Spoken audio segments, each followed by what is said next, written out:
Hi everyone. So this video is an Ayurvedic perspective on IBS, so irritable bowel syndrome. There's IBD, but we're just going to talk about IBS for now. So Western medicine tends to not have a good prognosis with this. They see it as something that you'll always have, and they're kind of unsure what to do with it. But fortunately with Ayurveda is they thrive on digestion, and we sort of see things in a different light, in a different way.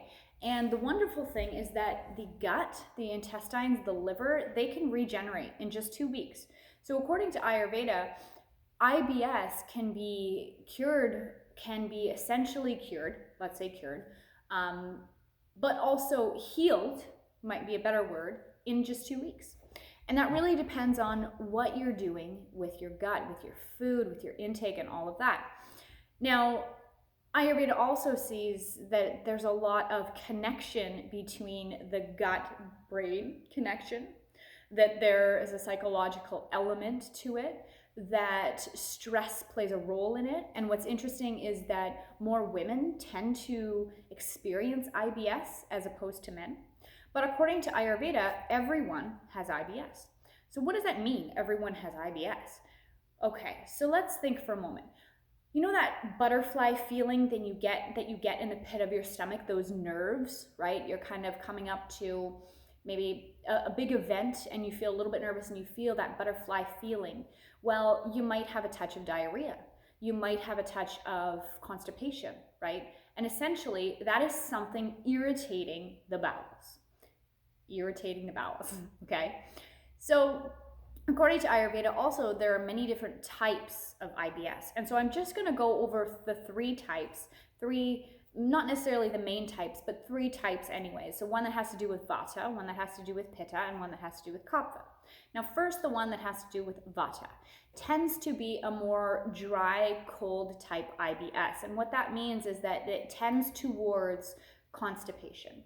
Now, you can be constipated for, 5 to 6 days and then all of a sudden have a blowout, and a blowout for a little bit, meaning diarrhea, right? And then it kind of forms a little bit again, and then all of a sudden you're constipated again. Well, this has to do with a Vishama Agni, and what that means is a variable Agni, a variable metabolism, and a variable digestion. And that is driven by Vata, because Vata is air and ether. And air and ether is the mover and the pusher of disease, okay? There are also sub-doshas, okay, for each dosha. So Vata has 5 sub-doshas, Pitta has 5 sub-doshas. And so the one that tends to be more irritated is what's called Udana-vayu. And what Udana-vayu means is just downward moving wind, downward movement, okay? And so there tends to be some type of blockage or some type of disruption in that downward moving action. There are more sub-doshas that are included in that, but I'm not going to confuse. I'm just going to say there's an issue with a downward moving flow, okay? So when it's more of the Vata type, we really want to focus on routine of eat, routine of sleep, routine of everything. Same meals, not same meals, but meals the same time every day. That's a really important focus. Another important focus would be adding specific herbs, nervine herbs. And what that means is those nervines help to calm the nervous system, because there is an issue in the nervous system. There's an issue in your tissues. So the nervous system is the Majash Srotas. And what that means is that, when we have more of a nervine herb, then that helps to calm the nerves, because with that variableness going on, there's too much overactivity. So overactivity in the nervous system. A really great nervine herb that you might have even heard of from Chinese medicine is ashwagandha. Ashwagandha is a great one. You also want to be mindful of some demulcent herbs. And demulcent herbs mean that they're a little bit gooey, they're slimier, and so they kind of help with lubrication, and they help to soothe and to nourish. And some demulcents would be like a licorice root or a slippery elm or something like that. Oatmeal is also a demulcent. And you want to be mindful to kind of light the Agni a little bit, to light digestion a little bit. So something with a little bit of pungency, but nothing that is too tough.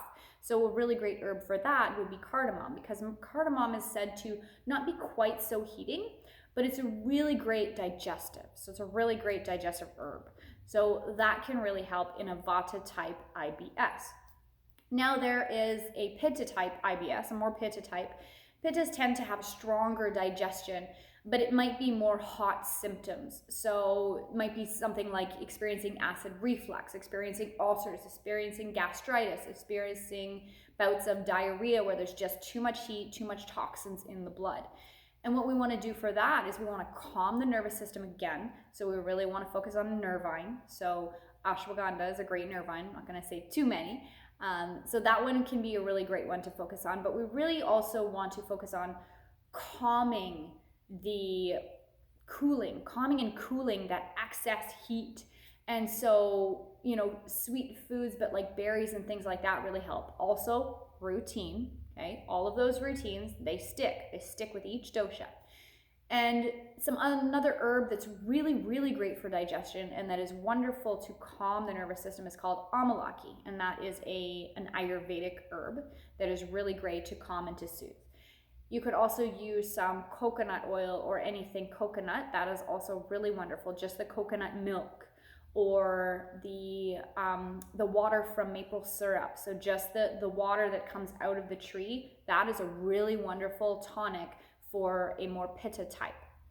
Now the last type is more of a heavy type. It's a denser type, it's a slower type. It's more of a hypo where things are very slow, and that has to do with kapha.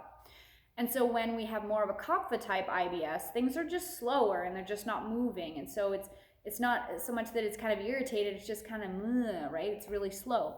So things we want to do for that, again, is a nervine to help stimulate the nervous system a little bit. So an ashwagandha could be nice, or a Brahmi. Brahmi by Copa is a really good one as well.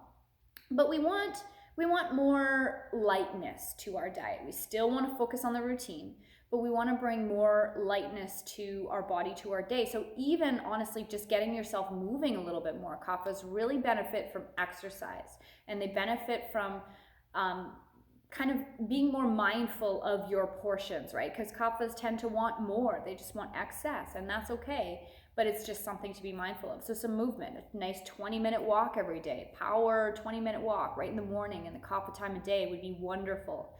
And then some pungent herbs, so something to add a little bit more pow, and some aromatics, so maybe something to help evacuate the bowel. So peppermint is a really great aromatic. And so those are the types of things that we can do with those three types of IBS. And you can simply experience all types of IBS, right?